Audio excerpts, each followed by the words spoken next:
What is going on, you guys? This is Erica's for the win. Thank you for joining me in this video. Let's talk about Elden Ring network test that I was so fortunate to be a part of.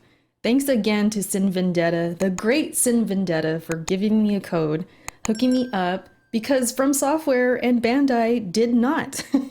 And I was really thinking, I am not going to play this thing. I was kind of hurt, but Sin came through, hooked me up, and here I am. I was able to play it, and I want to give you guys my thoughts on the network test. Out of the 5 sessions, I was able to play 3. The only reason I didn't play the other 2 was because they were at 3 a.m. my time, and that was just a bit too late. But I did play 3 of them, which were 3 hours each, so 9 hours I have clocked in to Elden Ring, and here we are talking about it. So let's start with the obvious. Okay, so what's the same? What feels familiar?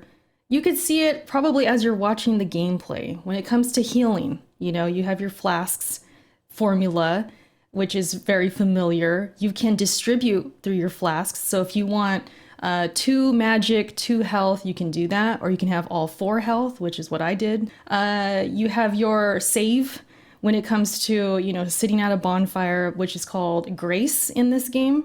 You have your stats, you have your classes, and although they have different names or they're presented differently as far as aesthetics and stuff like that, it's pretty much the same formulas that you're used to. The whole idea of From Software taking the best parts of their other games and bringing it to Elden Ring and mastering them is for the most part true. I felt it when I was playing. I felt like, yes, this is familiar. I've seen this in the other games. This was great in the other games. Awesome that it's here. It's kind of one of those things. And so all that you've heard is true when it comes to that. From Software has managed to take the best parts of Bloodborne, Dark Souls, Sekiro, and bring them into an open world.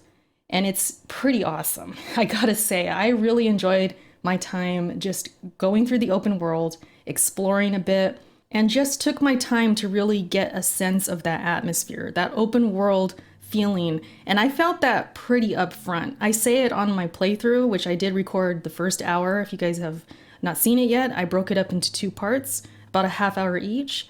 I say it pretty early, like, man, this does feel like an open world. I'm getting that feeling, and it felt really good.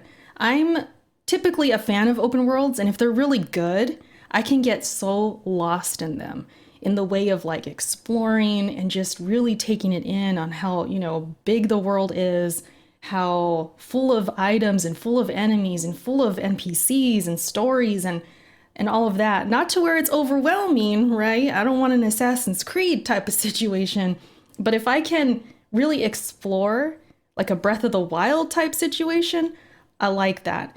And Elden Ring has given me that feeling, which is great. This has been compared to a Breath of the Wild type of situation and not Assassin's Creed. So I can confirm, yes, that is true. You do have your map. You can look at it anytime, as long as you're not in combat, and you can put markers on the map. So if you guys didn't know that yet, you can do that. And besides that, and besides the markings of certain areas, that's all you really see on the map besides the actual land. It's not littered with icons like an Assassin's Creed or a Far Cry or something. You don't feel overwhelmed. I can tell you that right now, that I did not feel overwhelmed. I felt like I could take my time. Even though it was a test and I only had 3 hours per session, I still felt that sense of like, man, I can really just kind of do what I want. And I don't feel pressured. I don't feel rushed, right? And so I was very happy for that. Couple other tidbits, which you can probably see on the screen and notice with the gameplay. There is a day and night cycle. There's an option at the Grace location where you can rest and wait for the night to pass or the day. So I'm assuming there's going to be some enemies that only come out at night, which I think is confirmed already. And so maybe if you want to pass time to avoid danger, that's an option. There's also a compass at the top of the screen, as you can see. So that would come in handy if you're doing co-op and you're letting somebody know, hey, let's go west, let's go south, stuff like that.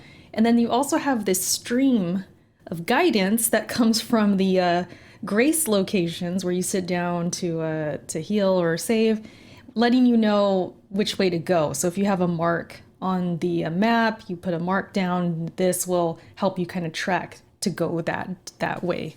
So there's a few things in there that kind of play to the open world as far as navigating and locations and knowing where you're going and giving you some sense of direction, which I really appreciate. I need that. Sometimes I get a little lost. I got to pull up my map, see what's going on. But having those little subtle things there to help is always welcomed by me, so I enjoyed that. When it comes to just exploring the world, I did come across carriages and different enemies, big boys too, some big enemies, which you might have seen in the trailer. They're actually pulling a carriage, and I was, not gonna back down from this. I'm like, let me see what's in there. I'm trying to get some treasure. I fought all of them. I fought some guys that got aggroed and came through as well. It was a party. We were going in. I was on my horse just taking them out, and then I was rewarded afterwards, and it felt really good. And that was my choice, right? I could have bypassed that if I want. I don't know why I would. Maybe I'd be low on health or something like that. Go heal up and come back. But sometimes, these opportunities might not be there. So I took advantage, went in there, got the reward, and it felt awesome. So just knowing that I chose to do that and make that happen was really cool. And just to have the options presented in front of me and using my horse as well was pretty nice. And let's talk about that horse and the combat. So L1, you will swing to the left. R1, you will swing to the right. That's something I learned over time. You can double jump, which is awesome. And you can also kind of teleport up and down certain mountains and things like that if you find the certain stations to do so. And that's really cool. Just riding around with the horse felt really fluid as far as climbing on the horse. You don't really have to. You press the whistle, the button to whistle for the horse, and you're immediately put on the horse. You don't got to wait for it to run up to you. You don't got to see it get stuck in a tree on its way to you or anything. It's really fluid to get on and off the horse. I believe it's L3 to get off, which took me a second. The buttons, sometimes it can take a bit to get used to. There's a couple other things that are different in Elden Ring, which I'll get to as well when it comes to the controls. But for the horse, it did take me some time to get used to getting on, getting off, the L1, the R1, and just managing circling enemies and positioning my horse correctly in order to get my best attack on them. Your horse also has its own health bar. So if you're fighting an enemy that happens to really hurt your horse, you will see the bar go down, and it will get to the point where your horse gets killed. So that is something you got to watch out for and kind of take care of. From what I understand, to bring the horse back in the middle of combat, I had to use a health flask in order to do so, and it gave me that option. So that's possible, in case you're wondering. When you first are given the horse to use at the beginning, you're told pretty much like, you got to take care of this thing. It's very important. Treat it with respect and things like that. And when that is said to me as I'm playing, I did follow through. I really felt like I had to protect this horse, treat it with respect. Like, this is part of me, and this is a gift to use. And you do get that sense as you're playing. At least I did. I felt like I was very concerned if my horse was hurt, and I did my best to not let it die, So having the horse really mixes up the combat when it comes to a game like this from Software. This is something very different. Being in an open field and being able to just run up on enemies and take them out with the couple swings, and that just feels awesome. It doesn't feel overpowered because there's times where I'm just whiffing the attacks, or I'm getting caught up between a bunch of enemies and they just take me out. It's easy to get greedy and just kind of feel like you can be OP, but there were times where I just got bullied and ambushed and ganged up on, and they just tore me up. So you kind of have to pick and choose your battles, right? And the horse is just like another option to do so. And speaking of options, we also have our stealth that we can do. And I took advantage of that pretty early when I went into like a stronghold type of situation, like a camp. I did a lot of stealth to take them down. There were some dogs in there, some big boys with big swords, and it was pretty awesome to be able to have that option to just go in there at my own pace, slow it down, take these guys out one by one, instead of getting ganged up on like I traditionally probably would have done, you know? And having so many dudes at one camp kind of implies like, hey, maybe this is your opportunity to stealth. You don't have to, but it's open for you and it feels inviting. And I felt invited to use that stealth and it felt good. That was another place where I was rewarded with the carriage and it had some loot on the back and something nice for me.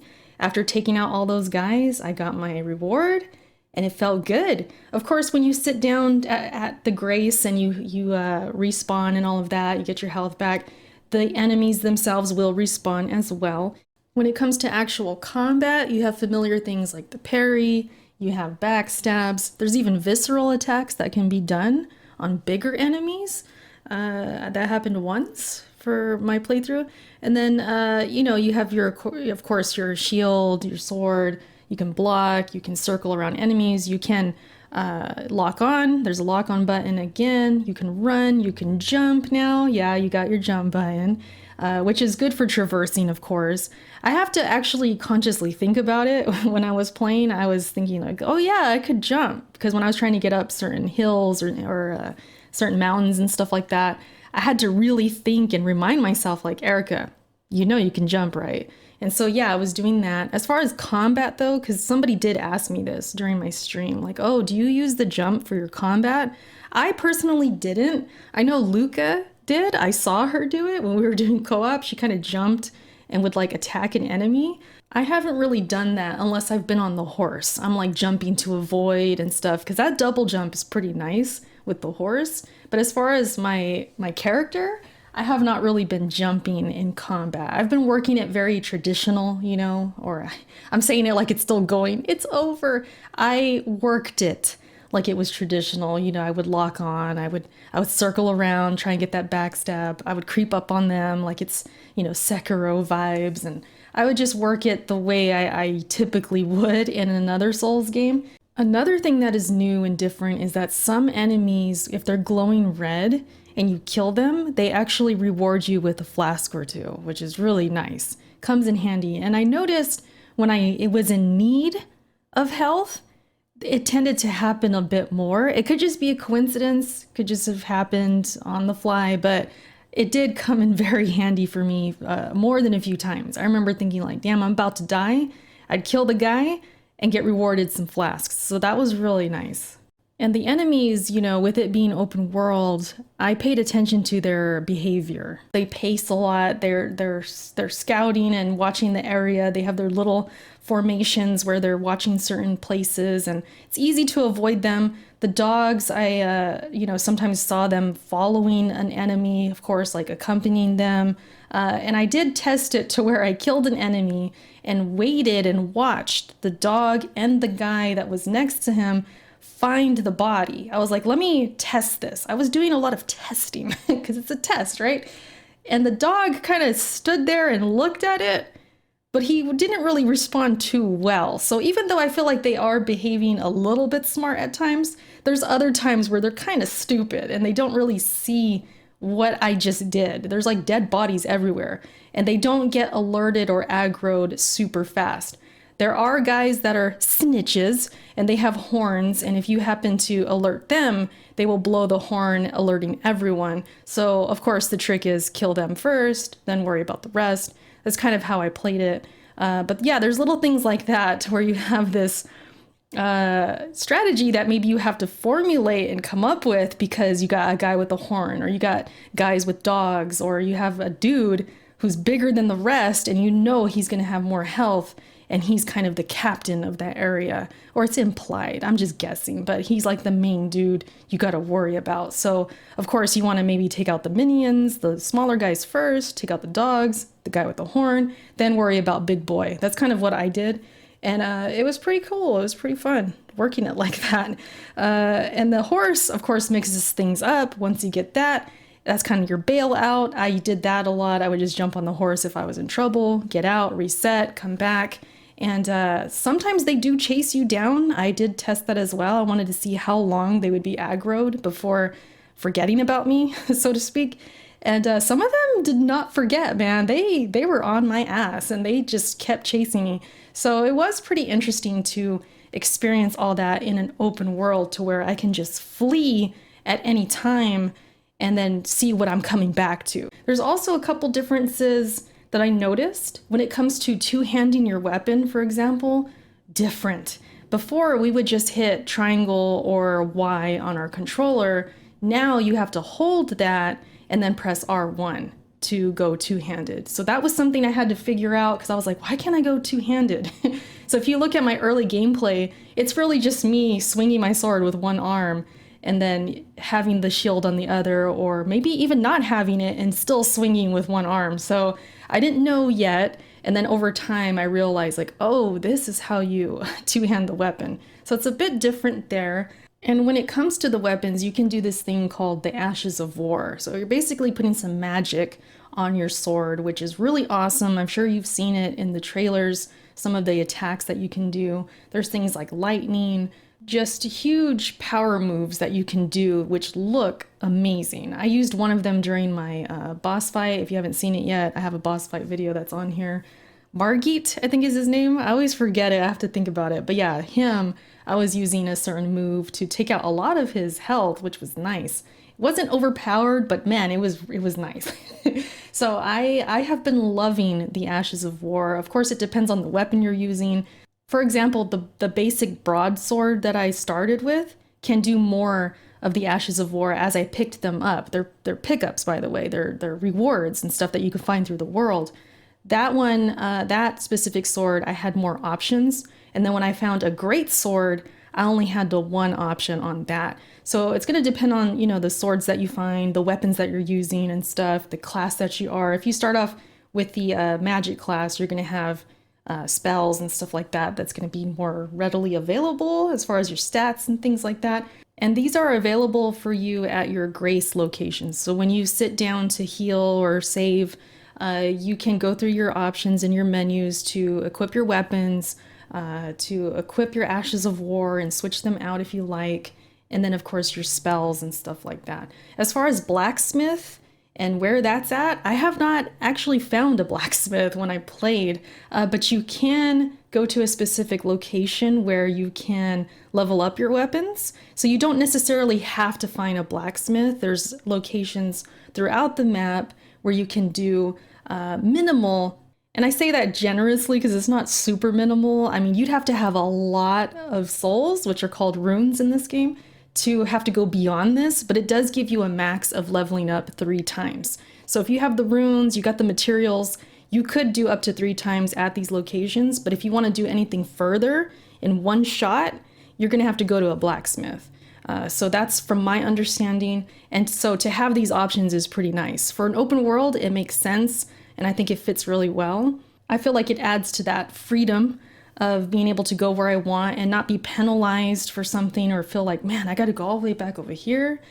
That kind of sucks. You know, I really don't have those kinds of feelings because not only do you have those areas where you can upgrade your weapons, but you also have fast travel. You can fast travel to a lot of locations on the map, which is very helpful, very handy. And between that and having a horse, it just feels so fluid. It feels like I can really go where I want.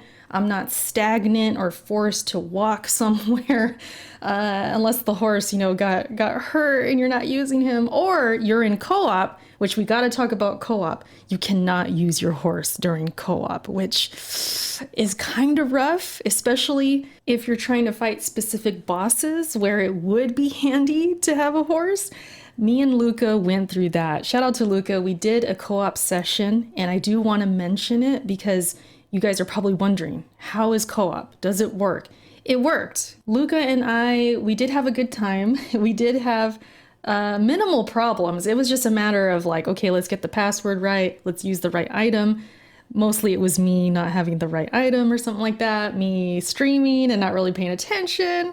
Luca is very patient. I appreciate it. Shout out to Luca.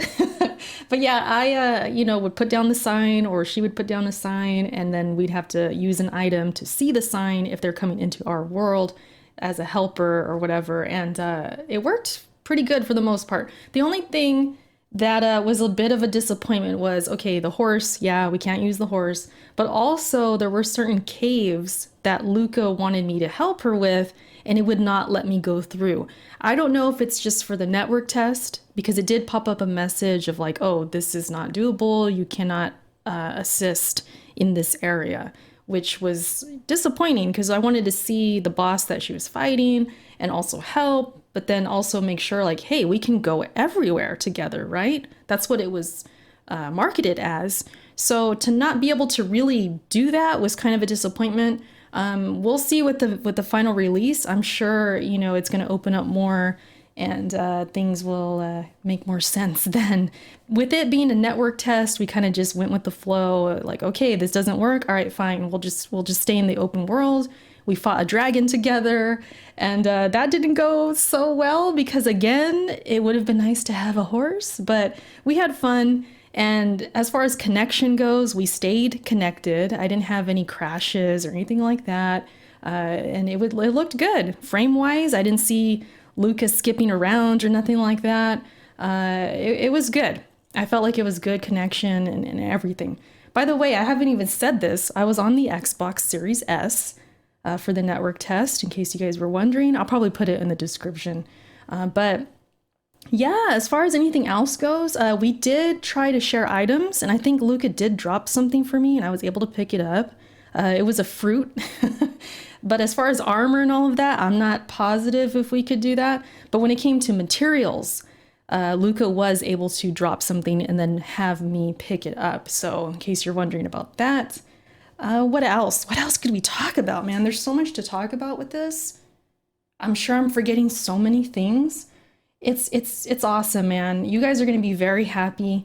If you are even the least bit interested in From Software games and open world and you're new, give it a shot, man. I think with the co-op aspect, the spirits, which I don't really have a lot of experience with, I can't speak on them too much, unfortunately, but having those options and the horseback riding and all of that to make it easier, I think you guys will be feeling more invited to play this game.